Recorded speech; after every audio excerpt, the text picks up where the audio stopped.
saudara yang terkasih dalam nama Tuhan kita Yesus Kristus. Sebagai pelaku kehidupan, kita hidup dalam waktu. Ada waktu, masa lalu, masa kini, dan masa yang akan datang. Padre Pio pernah berdoa, "My best of Lord to your mercy, my present to your love, my future to your providence." Doa ini dapat diterjemahkan, aku menyerahkan masa laluku ke dalam belas kasih-Mu, masa kiniku ke dalam kasih-Mu, dan masa depanku ke dalam penyelenggaraan ilahi-Mu. Kita telah melewati masa lalu dengan berbagai kenangan.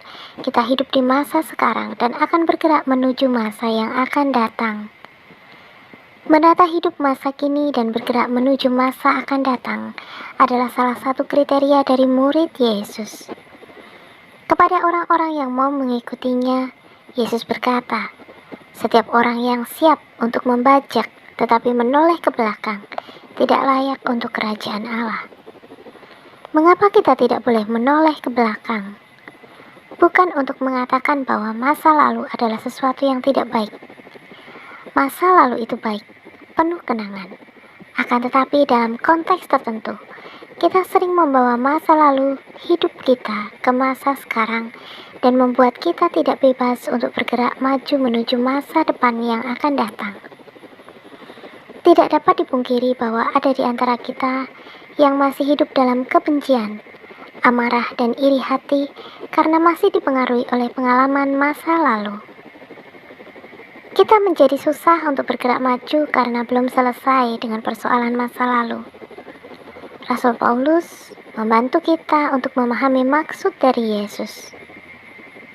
Dalam suratnya kepada jemaat di Galatia, hal-hal seperti kebencian, amarah, dan iri hati adalah ciri dari hidup menurut keinginan daging.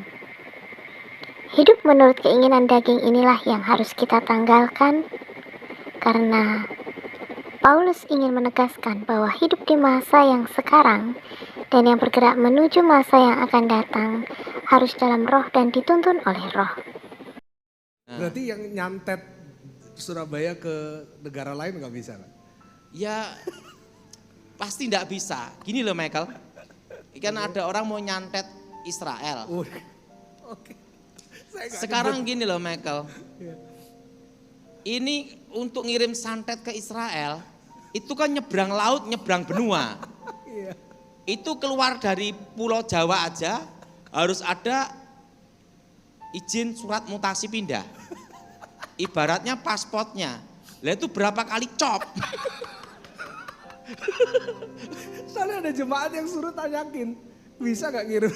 Nggak bisa. Gini, nggak usah banyak-banyak. Pusaka sehebat apapun di Jawa, dibawa ke Kalimantan, itu kekuatannya langsung berkurang 75%, 50-75%.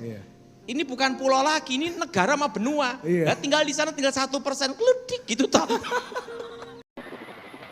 Ciri orang yang hidup dalam roh adalah mampu mengasihi, sukacita, damai sejahtera, kesabaran, kemurahan, kebaikan, kesetiaan, kelemah lembutan, dan penguasaan diri. Dengan demikian, pernyataan Yesus agar kita tidak boleh menoleh ke belakang adalah sebuah teguran untuk menanggalkan hal-hal yang berlawanan dengan keinginan roh, yakni keinginan daging.